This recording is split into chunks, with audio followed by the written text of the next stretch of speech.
ಎಲ್ಲರಿಗೂ ಕೂಡ ನಮಸ್ಕಾರ.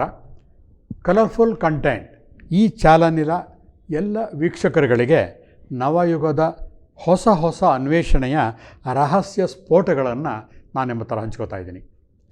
ಏನಿವತ್ತು ಯಾವ ವಿಷಯವನ್ನು ನಾವು ಮಾತಾಡೋಣ, ಯಾವ ವಿಷಯವನ್ನು ಹಂಚ್ಕೊಳ್ಳೋಣ? ನಾನು ಕಾಸ್ಮಿಕ್ ಎನರ್ಜಿ ಹೀಲರ್ ಅಂದಮೇಲೆ ನನ್ನ ಒಂದು ಚೌಕಟ್ಟು ಪರಿಮಿತಿ ಅದರಲ್ಲಿ ಮಾತ್ರ ಇರಬೇಕು ಅಲ್ವಾ? ನೋಡಿ, ನೀವೆಲ್ಲ ಕೇಳಿದ್ದೀರಾ, ಯಾರ ನಾಮಾವಳಿಯ ಬಲದಿಂದ ಈ ವಿಶ್ವ ಎನಿತು ಅದುರದೆ ತನ್ನ ಕಕ್ಷೆಯಲ್ಲಿ ಇದೆಯೋ, ನೆನೆದಾರ ಹನುಮಂತ ಸಾಗರವ ದಾಟಿದನೋ, ನಮಿಸೋ ಆ ಮಹಾಮಹಿಮನಿಗೆ ಮುದ್ದು ರಾಮ. ನೀವು ಕೇಳಿದ್ದೀರ ನೋಡಿ, ಇಷ್ಟು ನಾವು ಆಕಾಶ ನೋಡ್ತೀವಿ, ಸುಮ್ಮನಾಗ್ಬಿಡ್ತೀವಿ. ಆದರೆ ಆಕಾಶದಲ್ಲಿ ಒಂದು ಗ್ಯಾಲಾಕ್ಸಿ ಅಂತಿರುತ್ತೆ, ಚಂದ್ರ, ಸೂರ್ಯ, ನಕ್ಷತ್ರಗಳು ಎಲ್ಲವೂ ಇದೆ. ಹಾಗಾದ್ರೆ ಏನು ಅದಕ್ಕೇನು ಒಂದು ಸ್ಟ್ಯಾಂಡ್ ಹಾಕಿ ನಿಲ್ಲಿಸಿದ್ದೀವ? ಇಲ್ಲ. ಆದರೆ ನೋಡಿ, ಸಮಯಕ್ಕೆ ಸರಿಯಾಗಿ ತನ್ನ ಕಕ್ಷೆಯಲ್ಲಿ ಎಷ್ಟು ಚೆನ್ನಾಗಿ ತಿರುಗ್ತಾ ಇದೆ ಅಲ್ವಾ? ಆ ಒಂದು ಶಕ್ತಿ ಯಾವುದದು? ಅದನ್ನೆಲ್ಲ ಹಿಡಿದಿಟ್ಟಿರುವಂತಹ ಒಂದು ಸೂತ್ರ ಯಾವುದು? ಒಂದು ಚೂರ ಅಳ್ಳಾಡದೇ ಇದ್ದಂಗೆ, ಆ ಕಡೆ ಈ ಕಡೆ ಜರುಗದೇ ಇದ್ದಂಗೆ. ನಿಮಗೆ ಗೊತ್ತಿದೆ, ಸಾಗರ ಕೇವಲ ಒಂದು 2 ಡಿಗ್ರಿಯಷ್ಟು ಅಲ್ಲಾಡಿದ್ರೂ ಕೂಡ ಭೂಕಂಪ ಆಗಿಬಿಡುತ್ತೆ. ಸಾಗರದ ಒಂದು ತಳಭಾಗದಲ್ಲಿ ಒಂದು ಭೂಮಿಯ ಪದರ 1 ಡಿಗ್ರಿಯಷ್ಟು ವ್ಯತ್ಯಾಸ ಆದರೂ ಕೂಡ ದೊಡ್ಡ ದೊಡ್ಡ ಸುನಾಮಿಗಳು ಹೇಳ್ಬಿಡುತ್ತೆ. ವೈಜ್ಞಾನಿಕವಾಗಿ ಸಾಬೀತಾಗಿದೆ. ಆದರೆ ಆ ಕಕ್ಷೆಯಲ್ಲಿರುವಂತಹ ಆ ನಕ್ಷತ್ರಗಳು, ಆ ತಾರಾಮಂಡಲಗಳು ಹೇಗೆ, ಯಾವ ಶಕ್ತಿ ಅದನ್ನು ಹಿಡಿದುಕೊಂಡು ನಿಂತ್ಕೊಂಡಿವೆ? ಆಶ್ಚರ್ಯ ಆಗುತ್ತೆ ಅಲ್ವ ಸ್ನೇಹಿತರೆ? ಆ ಒಂದು ಶಕ್ತಿಯನ್ನೇ ನಾವು ಕಾಸ್ಮಿಕ್ ಎನರ್ಜಿ ಅಂತ ಕರಿತೀವಿ. ಆ ಒಂದು ಕಾಸ್ಮಿಕ್ ಎನರ್ಜಿ ಬೇರೆ ಬೇರೆ ಹೆಸರುಗಳಲ್ಲಿ ಕರಿಬೋದು. ಏನು ಗೊತ್ತಾಗದೆ ಹೋದರೆ ದೇವರು ಅಂತ ಕೂಡ ಅನ್ಬೋದು ನಾವು. ಅಂದರೆ ಎಲ್ಲ ಮನುಷ್ಯನ ವಿಚಿತ್ರ ಕಲ್ಪನೆಗಳನ್ನು ಮೀರಿ ಇರುವಂತಹ ಒಂದು ಶಕ್ತಿಯೇ ಆ ಕಾಸ್ಮಿಕ್ ಎನರ್ಜಿ. ಆ ಕಾಸ್ಮಿಕ್ ಎನರ್ಜಿಯಿಂದ ಇವತ್ತು ಏನು ತಿಳ್ಕೊಬೋದು ಅಂತಂದರೆ, ನಮಗೆ ಬೇಕಾಗಿರೋದೇನಪ್ಪ ಮನುಷ್ಯನಿಗೆ? ಆರೋಗ್ಯ. ಎಷ್ಟೇ ದುಡ್ಡು ಕಾಸು ಕೊಡಿ, ಆರೋಗ್ಯಕ್ಕೆ ನಾವು ಮೊದಲ ಪ್ರಾಶಸ್ತ್ಯವನ್ನು ಕೊಡ್ತೀವಿ. ಹಾಗಾದರೆ ಆರೋಗ್ಯ ಸರಿಯಾಗಿರಬೇಕಾದ್ರೆ ಏನು ಮಾಡಬೇಕು? ವರ್ಲ್ಡ್ ಹೆಲ್ತ್ ಆರ್ಗನೈಸೇಷನ್ ಕೂಡ ಆರೋಗ್ಯವನ್ನು ಏನು ಹೇಳುತ್ತೆ ಅಂತಂದರೆ, ಬರೀ ದೈಹಿಕ ಆರೋಗ್ಯ ಅಷ್ಟೇ ಅಲ್ಲ, ಮಾನಸಿಕವಾಗಿ ಕೂಡ ಆರೋಗ್ಯವಾಗಿದ್ದರೆ ಮಾತ್ರ ಆ ವ್ಯಕ್ತಿ ಪೂರ್ಣ ಆರೋಗ್ಯವಾಗಿದ್ದಾನೆ ಅಂತ ಹೇಳ್ತಾರೆ. ನಿಮಗೆಲ್ಲ ಗೊತ್ತಿದೆ ಅದು. ಹಾಗಾದರೆ ಮಾನಸಿಕ ಆರೋಗ್ಯಕ್ಕೆ ಏನು ಮಾಡಬೇಕು? ಹಾಗಾದರೆ ಸುಮ್ಮನೆ ಔಷಧಿ ಮಾತ್ರೆ ತೊಗೊಂಡು, ಒಳ್ಳೆಯ ಆಹಾರಗಳನ್ನು ತೊಗೊಂಡು ಆರೋಗ್ಯವಾಗಿರೋಕ್ಕೆ ಸಾಧ್ಯನಾ? ಖಂಡಿತ ಸಾಧ್ಯ ಇಲ್ಲ. ಅದು ನಿಮ್ಮ ಅನುಭವಕ್ಕೆ ಬಂದಿದೆ. ಮನಸ್ಸು ಚೆನ್ನಾಗಿದ್ದಾಗ, ಮನಸ್ಸು ಶಾಂತವಾಗಿದ್ದಾಗ ಏನು ಬೇಕಾದರೂ ನೀವು ಸಾಧನೆಯನ್ನು ಮಾಡಬಲ್ರಿ. ಅದಕ್ಕೆ ಒಂದು ಇಂಗ್ಲೀಷಲ್ಲಿ ಒಂದು ಹೇಳ್ತಾ ಹೋಗ್ತಾರೆ, ಕ್ರಿಯೇಟಿವಿಟಿ ಸ್ಟಾರ್ಟ್ಸ್ ಇನ್ ರಿಲ್ಯಾಕ್ಸೇಷನ್. ಯಾವ ವ್ಯಕ್ತಿ ರಿಲ್ಯಾಕ್ಸ್ ಆಗಿರ್ತಾನೆ, ಆರಾಮಾಗಿರ್ತಾನೆ, ಅವನ ಮೈಂಡಲ್ಲಿ ಕ್ರಿಯೇಟಿವಿಟಿ ಸ್ಟಾರ್ಟ್ ಆಗ್ತಾ ಇರುತ್ತೆ. ರಚನಾತ್ಮಕ ಕ್ರಿಯೆಗಳನ್ನು ಮಾಡ್ತಾ ಇರ್ತಾನೆ. ನೋಡಿ, ಎಷ್ಟೋ ಸತಿ ನೀವು ಪೇಂಟರ್ ಇರ್ಬೋದು, ಒಳ್ಳೆ ಬ್ಯೂಟಿಫುಲ್ ಒಬ್ಬ ಆರ್ಟಿಸ್ಟ್ ಇರ್ತಾನೆ, ಅವ್ನು ನೋಡ್ತಾ ಬನ್ನಿ ಎಷ್ಟು ಶಾಂತವಾಗಿ ಕೂತಿರ್ತಾನೆ. ಯಾವ ಪ್ರಪಂಚದ ಹಂಗುಗಳು ಬೇಕಿರಲ್ಲ ಅವನಿಗೆ. ತನ್ನದೇ ಆದಂತಹ ಒಂದು ಲೋಕದಲ್ಲಿರ್ತಾನೆ. ಆ ತನ್ನದೇ ಆದಂತಹ ಲೋಕ ಅಂತ ಹೇಳ್ತೀವಿ, ಅದನ್ನೇ ಆಲ್ಟರ್ ಸ್ಟೇಟ್ ಆಫ್ ಮೈಂಡ್ ಅಂತ ನಾವು ಹೇಳೋದು. ಹಿಪ್ನೋಥೆರಪಿ ಅಂತ ಒಂದು ಸಬ್ಜೆಕ್ಟ್ ಇದೆ. ಅದರಲ್ಲೂ ಕೂಡ ಮನುಷ್ಯನ ನಮ್ಮ ಸ್ಥಿತಿಗಿಂತ ಇನ್ನೊಂದು ಸ್ಥಿತಿಗೆ ಕರ್ಕೊಂಡು ಹೋಗಿ ನಾವು ಟ್ರೀಟ್ಮೆಂಟ್ ಮಾಡಿದಾಗ ಆ ಮನುಷ್ಯನ ಯಾವುದೇ ಕಾಯಿಲೆಗಳಿರಲಿ ಅದನ್ನು ಗುಣಪಡಿಸಬಹುದು ಅಂತ ಈಗ ಸಾಬೀತಾಗಿದೆ. ಹಾಗನ್ಬಿಟ್ಟು ಇದೇನೋ ಮೂಢನಂಬಿಕೆ ಅಲ್ಲ. ಇವತ್ತು ಬೆಂಗಳೂರಿನಂತಹ ಮಹಾನಗರದಲ್ಲಿ ನಿಮ್ಯಾನ್ಸ್ ಸೆಂಟರಲ್ಲಿ ಅಲ್ಲೂ ಕೂಡ ಈ ಹಿಪ್ನೋಥೆರಪಿನ ಒಂದು ಮಾಮೂಲಿಯ ಮೆಡಿಸಿನಲ್ ಟ್ರೀಟ್ಮೆಂಟ್ ಜೊತೆಗೆ ಸಹಯೋಗ ಅಂತ ತಗೋತಾ ಇದ್ದಾರೆ. ಅದರ ಸಹಯೋಗ ತಗೊಂಡು ಮನುಷ್ಯನ ಮನಸ್ಸನ್ನು ಕಂಟ್ರೋಲ್ ಮಾಡಿ ಆನಂತರ ಅವನ ದೈಹಿಕ ಕಾಯಿಲೆಗಳನ್ನು ಗುಣಪಡಿಸ್ತಾ ಇದ್ದಾರೆ ಸ್ನೇಹಿತರೆ. ಹಾಗಾದ್ರೆ ಏನು ಮಾಡಬೇಕು? ನಂಬಿಕೆ ಇಲ್ಲದೆ ಇದ್ಮೇಲೆ ಆರೋಗ್ಯ ಇಲ್ಲ ಅಂತ ಹೇಳ್ತೀವಿ. ಅದಕ್ಕೆ ಒಂದು ಪದ ಹೇಳ್ತೀನಿ ನಾನು ನಿಮಗೆ, ಆರೋಗ್ಯ ಮತ್ತು ಆಧ್ಯಾತ್ಮ. ಆರೋಗ್ಯ ಅಂದ್ರೇನು ಎಲ್ರಿಗೂ ಗೊತ್ತಿದೆ, ಇಷ್ಟೊತ್ತರೆಗೂ ಹೇಳಿದ್ದೀನಿ. ಆರೋಗ್ಯ ಚೆನ್ನಾಗಿರಬೇಕು, ಸದೃಢವಾಗಿರಬೇಕು, ಯಾರೇ ಬಂದು ನಗ್ತಾ ಮಾತಾಡಬೇಕು, ದುಃಖ ಇರಬಾರ್ದು. ಹಾಗಾದ್ರೆ ಆಧ್ಯಾತ್ಮ ಏನು? ಆಧ್ಯಾತ್ಮ ಇಲ್ಲದೆ ಆರೋಗ್ಯ ಇಲ್ಲ, ಆರೋಗ್ಯ ಇಲ್ಲದೆ ಆಧ್ಯಾತ್ಮ ಇಲ್ಲ. ಆಶ್ಚರ್ಯ ಆಗ್ಬೋದು ನಿಮಗೂ. ಆಧ್ಯಾತ್ಮ ಅಂದರೆ ನಿಮ್ಮ ಕಲ್ಪನೆಗಳೇನಿರುತ್ತೆ? ಎಲ್ಲೋ 60-70 ವಯಸ್ಸಾದ ಮೇಲೆ ಎಲ್ಲೋ ಮೆಡಿಟೇಷನ್ ಸೇರ್ಕೋತೀವಲ್ಲ ಅದು, ಅಥವಾ ಭಜನೆ ಮಾಡೋದು ಆಧ್ಯಾತ್ಮ ಇಲ್ಲ ಬಂಧುಗಳೇ. ನಮ್ಮ ಕಲ್ಪನೆಗಳೇ ತಪ್ಪು. ಆಧ್ಯಾತ್ಮ ಅಂತಂದರೆ ಆ ಪದದಲ್ಲೇ ಇದೆ ಆತ್ಮದ ಆದಿ. ನಾವು ಎಲ್ಲಿದ್ದೀವಿ? ನಾವು ಹುಟ್ಟು ಬಂದಿದ್ದೀವಿ, ಎಲ್ಲಿಂದ ಬಂದಿದ್ದೀವಿ, ಈ ಲೋಕಕ್ಕೆ ಯಾಕೆ ಬಂದ್ವು, ಅದರ ಆದಿಯನ್ನು ನಾವು ಅರ್ಥ ಮಾಡ್ಕೋತೀವಲ್ಲ, ಅದೇ ಆಧ್ಯಾತ್ಮ. ಇನ್ನೂ ಒಂದು ಉದಾಹರಣೆ ಹೇಳಬೇಕು ಅಂದರೆ, ಒಂದು ಸುಂದರವಾದಂತಹ ಒಂದು ಕಪ್ಪು ಮಡಕೆಯನ್ನು ತಗೊಳ್ಳಿ. ಆ ಮಡಕೆಗೆ ಸುತ್ತಲೂ ಕೂಡ ಒಂದು 100 ಸಣ್ಣ ರಂಧ್ರಗಳನ್ನು ಮಾಡಿ ಒಳಗಡೆ ಒಂದು ತುಪ್ಪದ ದೀಪವನ್ನು ಹಚ್ಚಿಡಿ. ಅಮಾವಾಸ್ಯೆ ರಾತ್ರಿ 12 ಗಂಟೆ ಕಗ್ಗತ್ತಲು ಹೊರಗಡೆ ಇಟ್ಟಾಗ ಏನಾಗುತ್ತೆ, ಆ ಒಳಗಡೆ ಉರಿತಿರುವಂತಹ ಜ್ಯೋತಿ ಆ ರಂಧ್ರಗಳ ಮುಖಾಂತರ 100 ರಂಧ್ರಗಳ ಮುಖಾಂತರ ಹೊರಗಡೆ ಕಿರಣಗಳ ರೂಪದಲ್ಲಿ ಬರುತ್ತೆ. ನೋಡಿ, ಈಗ ನಿಮ್ಗೆ ಅರ್ಥ ಆಗ್ತಾ ಹೋಗುತ್ತೆ ನಮ್ಮ ಆತ್ಮ ಯಾವುದು, ಪರಮಾತ್ಮ ಯಾವುದು ಅಂತ. ಪರಮಾತ್ಮ ಅಂತಂದರೆ ಒಳಗಡೆ ಹಚ್ಚಿಟ್ಟಿದೆಯಲ್ಲ ದೀಪ ಸೊಡರು, ಅದು ಪರಮಾತ್ಮ. ಆ 100 ರಂಧ್ರಗಳ ಮುಖಾಂತರ ಹೊರಗಡೆ ಬರ್ತಾ ಇದೆಯಲ್ಲ, ಅದೇ ಆತ್ಮಗಳು. ನಾವು, ನೀವು, ಈ ಪ್ರಪಂಚದಲ್ಲಿರುವಂತಹ ಎಲ್ಲ ಜೀವಿಗಳು ಕೂಡ ಅದೇ ರೀತಿ ರಂಧ್ರಗಳ ಮುಖಾಂತರ ಹೊರ ಬಂದಂತಹ ಜೀವಿಗಳು. ಅದನ್ನೇ ನಮ್ಮನ್ನು ಆತ್ಮ ಅಂತ ಹೇಳ್ತೀವಿ. ಹಾಗಾದ್ರೆ ಆಧ್ಯಾತ್ಮ ಅಂದರೆ ನಾವು ಆತ್ಮಗಳು, ನಮ್ಮ ಆದಿ ಅಂದರೆ ನಾವು ಎಲ್ಲಿಂದ ಹುಟ್ಟು ಬಂದಿದ್ದೀವಿ ಮತ್ತು ಎಲ್ಲಿ ಸೇರ್ಕೋತೀವಿ ಅದನ್ನು ಅರ್ಥ ಮಾಡ್ಕೊಳ್ಳೋದೇ ಆಧ್ಯಾತ್ಮ. ಈಗ ನಿಮ್ಗೆ ಅರ್ಥ ಆಯ್ತಲ್ವ ಆಧ್ಯಾತ್ಮ ಅಂದರೆ ಏನು ಅಂತ. ಬರೀ ಭಜನೆ ಹಾಡು ಅಷ್ಟೇ ಅಲ್ಲ, ಅದು ಒಂದು ದಾರಿ ಅಷ್ಟೇ. ಹಾಗಾಗಿ ಯಾವ ಮನುಷ್ಯ ಆರೋಗ್ಯದ ಜೊತೆ ಸ್ವಲ್ಪ ಮಟ್ಟಿಗೆ ಆಧ್ಯಾತ್ಮಕವನ್ನು ಅರ್ಥ ಮಾಡ್ಕೋತಾನೆ, ನಮ್ಮ ಇಂಡಿಯನ್ ಫಿಲಾಸಫಿ ಎಷ್ಟು ಶ್ರೇಷ್ಠ ಇದೆ ಗೊತ್ತಾ. ನೋಡಿ, ಒಂದು ಕಾಲದಲ್ಲಿ ಒಂದು 10 ಎಕರೆ ಜಮೀನಿರುತ್ತೆ, ಬೀಜ ಬಿತ್ತಾಯಿದ್ರು, ಒಳ್ಳೆ ಫಸಲು ಕೊಡ್ತಾಯಿದ್ರು, ಸುಭಿಕ್ಷವಾಗಿದ್ದರು. ಈಗಿನ ಕಾಲದಲ್ಲಿ ಬ್ಯಾಂಕಲ್ಲಿ ಲೋನ್ ತೊಗೊಂಡು ಅದೇ 10 ಲಕ್ಷಕ್ಕೆ ಬೀಜವನ್ನು ಬಿತ್ತಿದಾಗ ಫ್ಲಡ್ ಬಂದ್ಬಿಟ್ಟು ಬೆಳೆ ಆಗದಿದ್ದ ನಾವೇನಂತೀವಿ, ಅಯ್ಯೋ ನನ್ನ ಹಣೆ ಬರ, ಎಲ್ಲ ಕಳೆದೋಯ್ತು, ಯಾರೇನು ಮಾಡಿಸ್ಬಿಟ್ರೋ ಏನೋ ತಲೆ ಕೆಡಿಸ್ಕೊತೀವಿ. ಆದರೆ ಮನೆಯಲ್ಲಿ ಹಿರಿಯರಿದ್ದರೆ ಹಾಗೆ ಹೇಳ್ತಾ ಇರಲಿಲ್ಲ. ಬಂದವಳೆ ಏನು ಹೇಳ್ತಾಯಿದ್ರು ಗೊತ್ತಾ, ದೇವ್ರು ಕೊಡಲಿಲ್ಲ ಈ ಸತಿ, ಮುಂದಿನ ಸತಿ ಕಂಡುಬಿಡ್ತಾನೋ ಏನೋ ಬಿಡು, ಆರಾಮಕ್ಕೆ ಇರ್ತಿದ್ರು. ಅಂದರೆ ಯಾವ ವಿಷಯವನ್ನು ನಾವು ಆಧ್ಯಾತ್ಮಿಕವಾಗಿ, ಅದಕ್ಕೆ ಇನ್ನೊಂದು ಪದ ಹೇಳ್ಬೋದು ಫಿಲಾಸಫಿ. ಯಾವಾಗ ಆಧ್ಯಾತ್ಮಿಕವಾಗಿ ನಾವು ಚಿಂತೆ ಮಾಡ್ತೀವೋ, ದೇವ್ರು ಕೊಡ್ತಾನೆ, ದೇವ್ರು ಕೊಡಲ್ಲ, ಅವ್ನು ಮನಸ್ಸು ಮಾಡಿ ಏನು ಬೇಕಾದ್ರೂ ಮಾಡ್ತಾನೆ, ಆ ಥರ ಒಂದು ಬೇರೆಯ ಕಾಸ್ಮಿಕ್ ಎನರ್ಜಿ ಮೇಲೆ ಹಾಕಿದಾಗ ನಮ್ಮ ಮನಸ್ಸಿಗೆ ಬೀಳುವಂತಹ ಹೊಡೆತ, ಡಿಪ್ರೆಷನ್ ಖಂಡಿತ ಕಡಿಮೆ ಆಗ್ತಾ ಹೋಗುತ್ತೆ. ಇವತ್ತಿನ ಇಡೀ ಪ್ರಪಂಚದಲ್ಲಿ ಎಲ್ಲ ದೇಶಗಳಲ್ಲೂ ಕೂಡ ಡಿಪ್ರೆಷನ್ ಅನ್ನೋ ಒಂದು ಪದ ಬರ್ತಾ ಇದೆಯಲ್ಲ, ಅದಕ್ಕೆ ಕಾರಣ ನಾವೇನೇ. ಪ್ರತಿಯೊಂದು ಆಗು ಹೋಗುಗಳಿಗೆ ನನ್ನಿಂದ, ನಾನು ಮಾಡಿದೆ, ನಾ ಸಾಧನೆ ಮಾಡಿದೆ. ಇವತ್ತೇನೋ ಒಂದು ಹಾರ ತುರಾಯಿ ತಗೊಟ್ಟು ಅಂದರೆ ಆಗಲೇ ಒಂದು 50,000 ವಾಟ್ಸಪ್ಪಲ್ಲಿ ಅಥವಾ ಫೇಸ್ಬುಕ್ಕಲ್ಲಿ ಹಾಕ್ಕೊಂಡ್ಬಿಡ್ತೀವಿ. ಕಾರಣ ನಾನು ಮಾಡಿದ್ದು, ನನ್ನಿಂದ ನಡೀತಾ ಇರೋದು ಅಂತ. ಆದರೆ ನಿಜನಾ? ಇಲ್ಲ. ಒಂದು ಕ್ಷಣ ಯೋಚನೆ ಮಾಡಿ, ಆ ಹಾರ ತುರಾಯಿಗಳ ಒಂದು ಸ್ಥಾನಮಾನ ನಿಮಗೆ ಕಸಿದುಕೊಂಡಾಗ ಏನಾಗುತ್ತೆ, ಡಿಪ್ರೆಷನ್ಗೆ ಹೋಗ್ತೀರಾ. ಅದಕ್ಕೇನು ಮಾಡಬೇಕು, ಹಾರ ತುರಾಯಿಗಳು ಬರುವಂತಹ ಒಂದು ಪರಿಸ್ಥಿತಿಯಲ್ಲೂ ಕೂಡ ನೀವು ಯೋಚನೆ ಮಾಡಬೇಕು, ಇದು ದೇವರು ಕೊಟ್ಟಂತಹ ವರ. ಇವತ್ತನ್ನು ಸಂತೋಷ ಪಡ್ತೀನಿ, ನಾಳೆ ಅವ್ನು ಕಿತ್ಕೊಂಡಾಗ ಅದಕ್ಕೂ ಸಂತೋಷ ಪಡ್ತೀನಿ, ಅಟ್ಲೀಸ್ಟ್ ಕೊಟ್ಟಿದ್ನಲ್ಲ ಅಂತ. ಆ ಒಂದು ಮನೋವೇದಿಕೆ, ಆಧ್ಯಾತ್ಮಿಕತೆ ಬಂದಾಗ ಪ್ರತಿಯೊಬ್ಬರು ಕೂಡ ಆರೋಗ್ಯವಾಗಿರ್ತಾರೆ. ಇಡೀ ಪ್ರಪಂಚದಲ್ಲಿ ಒಂದು ಅನಾಲಿಸಿಸ್ ಮಾಡಿದಾಗ ಅಷ್ಟೇ ಯಾಕೆ, ನನ್ನ ಸಪ್ತರ್ಷಿ ಸಮರ್ಪಣೆ ಹೀಲಿಂಗ್ ಸೆಂಟರ್ ಬೆಂಗಳೂರು, ಅಲ್ಲಿ ಕೂಡ ಕ್ಲಿನಿಕಲ್ಲಿ ಬರುವಂತಹ ಮೆಜಾರಿಟಿ ಜನಗಳು ಬರೋದು ಮಧ್ಯಪ್ರದೇಶದ ತೊಂದರೆ. ನಿಮಗೆ ಆಶ್ಚರ್ಯ ಆಗೋದು, ನೀವಿರೋದು ಬೆಂಗಳೂರಿನಲ್ಲಿ ಮಧ್ಯಪ್ರದೇಶ ಅಂದರೆ ಏನು ಅಂತ.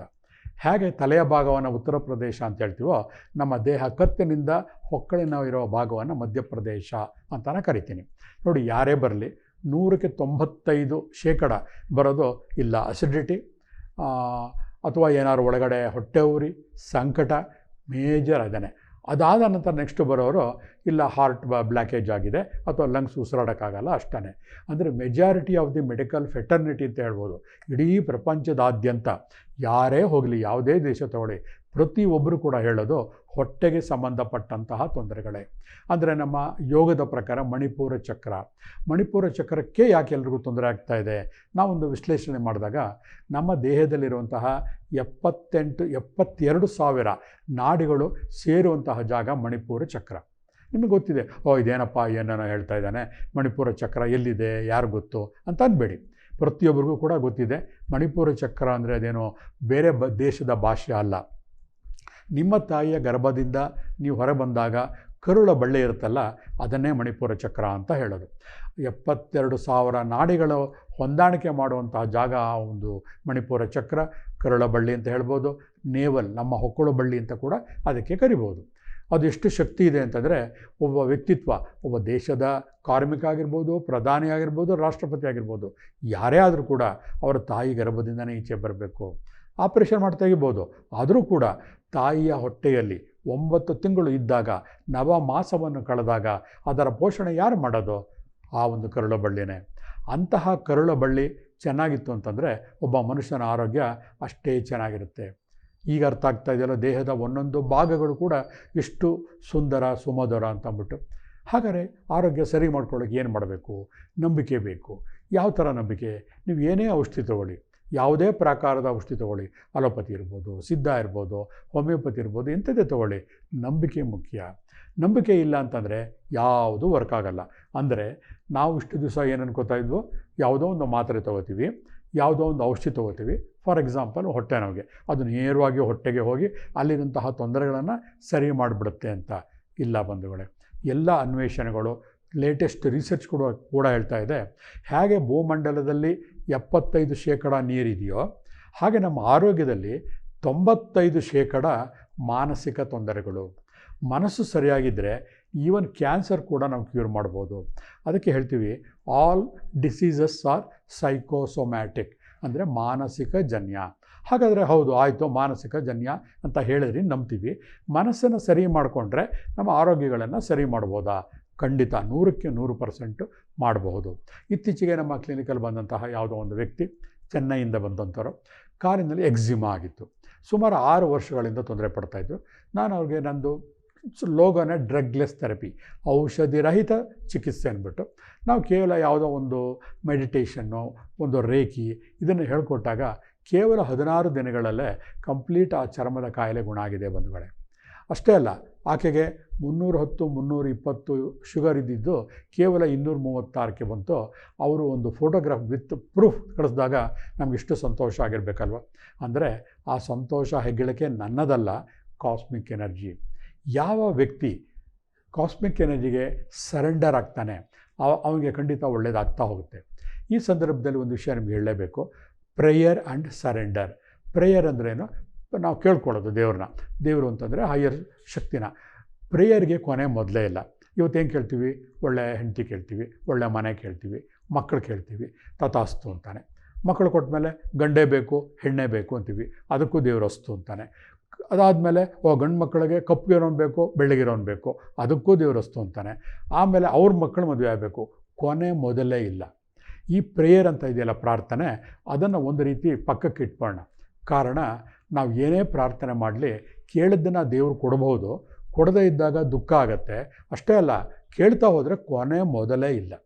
ಆದರೆ ಇನ್ನೊಂದು ಹೊಸ ವಿಷಯವನ್ನು ಈ ಕಲರ್ಫುಲ್ ಕಂಟೆಂಟ್ ಮುಖಾಂತರ ನಾನು ನಿಮಗೆ ಪರಿಚಯ ಮಾಡಿಕೊಡ್ತಾ ಇದ್ದೀನಿ, ಸರೆಂಡರ್ನೆಸ್, ಅಂದರೆ ಶರಣಾಗತಿ. ಯಾವ ವ್ಯಕ್ತಿ ಈ ಒಂದು ಕಾಸ್ಮಿಕ್ ಎನರ್ಜಿಗೆ ಸಂಪೂರ್ಣ ಶರಣಾಗತಿ ಆಗ್ತಾನೆ, ಶರಣಾಗತಿ ಅಂದರೆ ಏನು? ಅದು ಒಳ್ಳೇದು ಮಾಡ್ತಾನೋ ಕೆಟ್ಟದ್ದು ಮಾಡ್ತಾನೋ ನನಗೆ ಗೊತ್ತಿಲ್ಲ, ಅದು ನಾನು ನಂಬಿದ್ದೀನಿ. ಹೇಗೆ ನಮ್ಮ ಒಳ್ಳೆಯ ಸ್ನೇಹಿತರು ಇರ್ತಾರೆ, ನಾವು ಅವ್ರಿಗೆ ಅನ್ಯಾಯ ಮಾಡೋದು ಕೂಡ ನೀ ತಾನೇ ನಂಗೆ ಮಾಡಿದ್ದು ಬಿಡೋ ಪರವಾಗಿಲ್ಲ ಅಂತ ಹೇಳ್ತಾ ನೋಡಿ, ಅದು ಶರಣಾಗತಿ. ಆ ಒಂದು ಕಾಸ್ಮಿಕ್ ಎನರ್ಜಿಗೆ ನಾವು ಶರಣಾದರೆ ನಮ್ಮ ನೀಡ್ಸ್, ಅಂದರೆ ಅವಶ್ಯಕತೆಗಳು ಏನಿದೆಯೋ ಅದನ್ನು ಕಾಸ್ಮಿಕ್ ಎನರ್ಜಿ ಖಂಡಿತ ಪೂರೈಸುತ್ತೆ. ನಿಮಗೆ ಸ್ವಲ್ಪ ಕನ್ಫ್ಯೂಷನ್ ಆಗಿರ್ಬೋದಲ್ವ ಈಗ, ಅಂದರೆ ಇದೇನಪ್ಪ ಇದು ಪ್ರೇಯರ್ ಅಂತ ಹೇಳ್ತಾರೆ, ಶರಣಾಗತಿ ಅಂತ ಹೇಳ್ತಾರೆ, ಅದು ಇದಕ್ಕೂ ವ್ಯತ್ಯಾಸ ಏನು? ಇದೆ, ವ್ಯತ್ಯಾಸ ಇದೆ. ಪ್ರಾರ್ಥನೆಯಲ್ಲಿ ನಿಮ್ಮ ಆಸೆಗಳ ಬೇಡಿಕೆ ಬೇಡಿಕೆ ಬೇಡಿಕೆ ಬೇಡಿಕೆ ಕೇಳ್ತಾ ಹೋಗ್ತಾ ಇರ್ತೀರ, ಕೊನೆ ಮೊದಲಿಲ್ಲ ಬೇಡಿಕೆ. ಅದೇ ಸರೆಂಡರ್ ಆದಾಗ, ಶರಣಾಗತಿ ಆದಾಗ ಅಲ್ಲಿ ಬೇಡಿಕೆ ಇರೋದಿಲ್ಲ, ನಿಮ್ಮ ಅವಶ್ಯಕತೆ ಇರುತ್ತೆ. ಅವಶ್ಯಕತೆ ಅಂದ್ರೇನು? ನಿಮ್ಗೆ ಹೊಟ್ಟೆ ಇಷ್ಟವಾಗಿರುತ್ತೆ, ದೇವ್ರಿಗೆ ಗೊತ್ತು ಆ ಕಾಸ್ಮಿಕ್ ಎನರ್ಜಿಗೆ. ಎಲ್ಲೋ ಯಾರೋ ಬಂದು ಒಂದು ಹಣ್ಣು ತಂದು ಕೊಡ್ತಾರೆ, ನೀವು ಇಂಥದ್ದೇ MTR ಮಸಾಲೆ ದೋಸೆನೇ ಬೇಕು ಅಂತೀರೋ, ಬೇಡಿಕೆ ಇರೋದಿಲ್ಲ ಅಲ್ಲಿ. ಆದರೆ ನಿಮ್ಮ ಆಸೆಗಳನ್ನು ಪೂರೈಸ್ತಾನೆ. ಮನೆಗೆ ಮಕ್ಕಳು ಮದುವೆ ಆಗಿರೋದಿಲ್ಲ, ಮಕ್ಕಳಾಗ್ತಿಲ್ಲ, ಏನೋ ತೊಂದರೆ ಇರುತ್ತೆ, ದೇವರು ಇಲ್ಲ ಒಂದು ದತ್ತು ಪುತ್ರನ ಕೊಡ್ತಾನೆ. ನಿಮ್ಮ ಆತ್ಮಕ್ಕೆ ನಿಮ್ಮ ಕರ್ಮ ಫಲಗಳ ಒಂದು ಅವಲೋಕನೆಗಳನ್ನು ಮಾಡಿ ನಿಮ್ಮ ಒಳ್ಳೆಯದಕ್ಕೆ ಏನು ಬೇಕೋ ಅದನ್ನು ಕೊಡುತ್ತಲ್ಲ, ಅದೇ ಕಾಸ್ಮಿಕ್ ಎನರ್ಜಿಯ ಒಂದು ಸರೆಂಡರ್ನೆಸ್. ಹಾಗಾಗಿ ಇವತ್ತಿಂದ ನೀವೇನು ಮಾಡಬೇಕು ಗೊತ್ತಾ?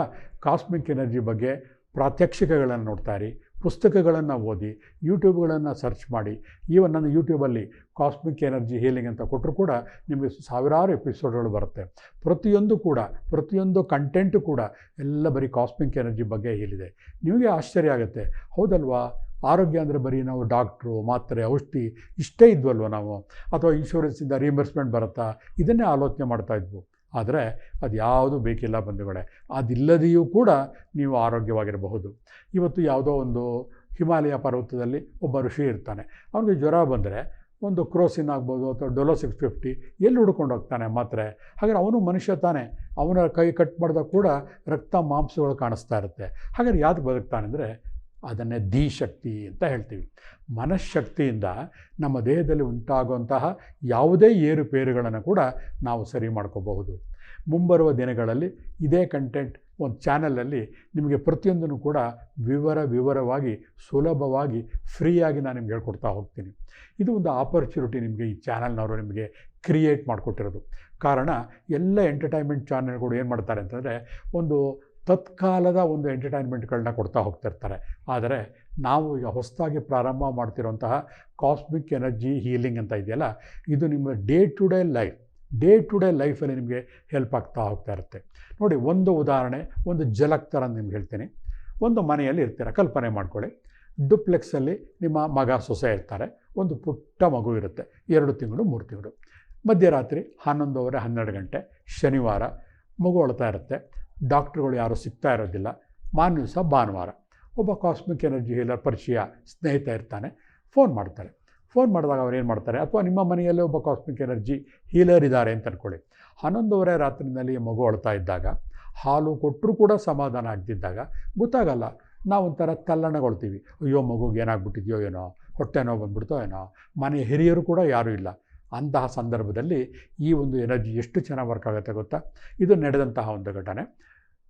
ಡುಪ್ಲೆಕ್ಸಲ್ಲಿದ್ದಂತಹ ಮಗು ಹಠ ಮಾಡ್ತಿದ್ದಾಗ ಆ ಮನೆಯ ತಂದೆಯ ತಂದೆ ಕೆಳಗಡೆ ಮನೆಯಲ್ಲಿ ರೇಖಿಯನ್ನು ಪ್ರಯೋಗ ಮಾಡಿ ಆ ಮಗುವನ್ನು ಕಲ್ಪನೆ ಮಾಡಿಕೊಂಡು ಮಗು ಶಾಂತವಾಗಿ ನಿದ್ದೆ ಮಾಡಲಿ ಅಂತಂದ್ಬಿಟ್ಟು ಒಂದು ಎನರ್ಜಿಯನ್ನು ಪ್ರವಹಿಸ್ತಾನೆ. ಕೇವಲ 5-6 ನಿಮಿಷದಲ್ಲೇ ಆ ಅಳ್ತಾ ಇರೋ ಮಗು ಧ್ವನಿಯನ್ನು ನಿಲ್ಲಿಸುತ್ತೆ. ಅಂದರೆ ಆರಾಮಾಗಿ ನಿದ್ದೆ ಮಾಡ್ತಾ ಇರುತ್ತೆ.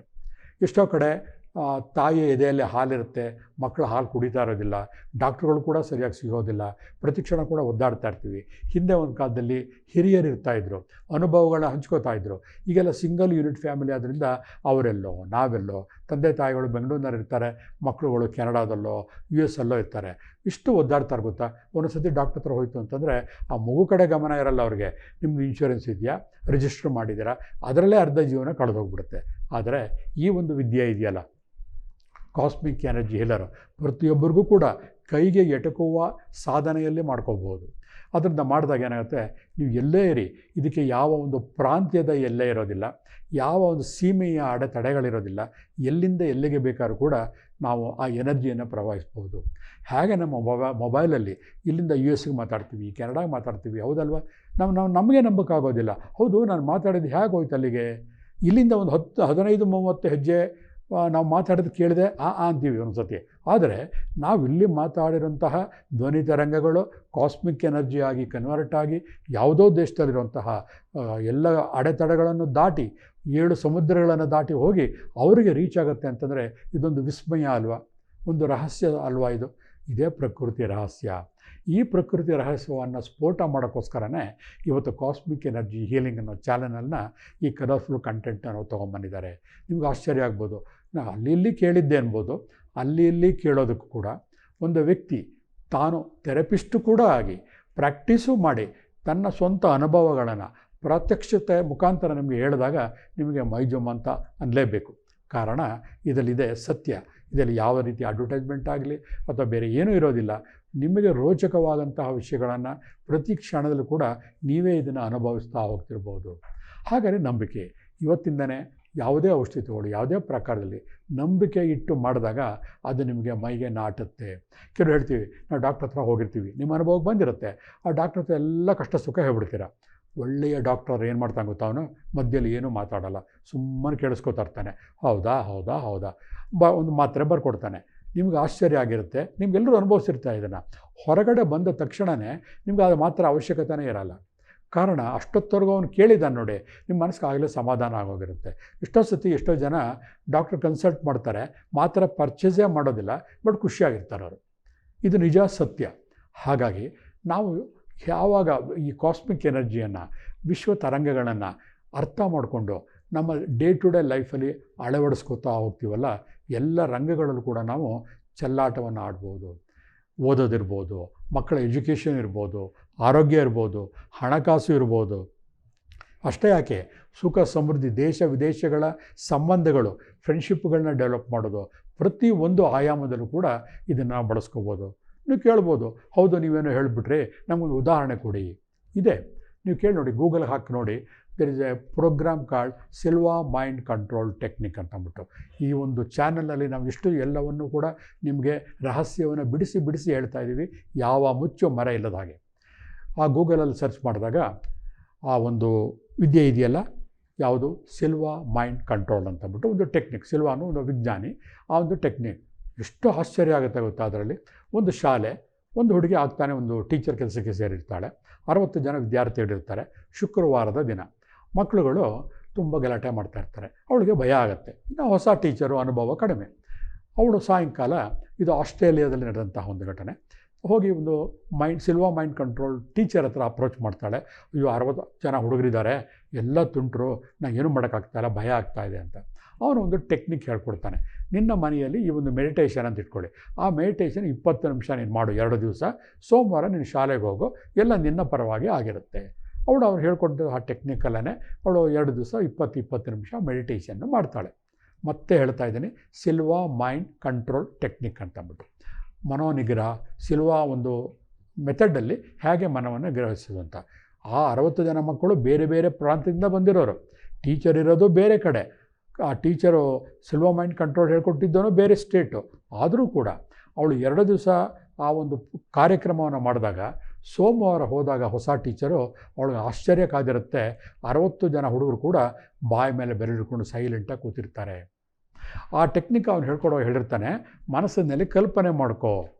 ನೋಡಿ, thought is an energy, thought plus emotion is A powerful energy, thought plus emotion plus ಕಲ್ಪನೆ ಇನ್ನೂ ಪವರ್ಫುಲ್ ಎನರ್ಜಿ. ಅವಳು ಏನು ಕಲ್ಪನೆ ಮಾಡಿಕೊಂಡು, ಸೋಮವಾರ ಶಾಲೆಗೆ ಹೋಗ್ತೀನಿ, ಮಕ್ಕಳು ಕೂತಿರ್ತಾರೆ, ಎಲ್ಲ ಬಾಯಿ ಮೇಲೆ ಬೆರಳಿಟ್ಕೊಂಡು ಕೂತಿರ್ತಾರೆ, ಯಾರು ಗಲಾಟೆ ಮಾಡ್ತಾರಲ್ಲ.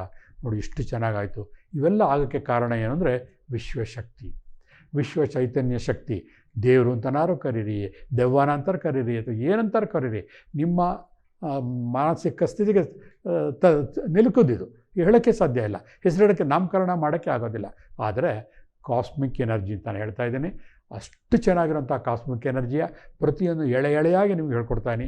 ನೀವು ಸಾಧನೆ ಮಾಡಿ, ನೀವು ಕೂಡ ಈ ವಿದ್ಯೆಯನ್ನು ಕರಗತವನ್ನು ಮಾಡಿಕೊಳ್ಳಿ ಅಂತ ಹೇಳಿ ಇವತ್ತಿನ ಕಾರ್ಯಕ್ರಮವನ್ನು ಮುಗಿಸ್ತಾ ಇದ್ದೀನಿ. ಮುಂದಿನ ಎಪಿಸೋಡ್ಗಳಲ್ಲಿ ಮಾತಾಡೋಣ.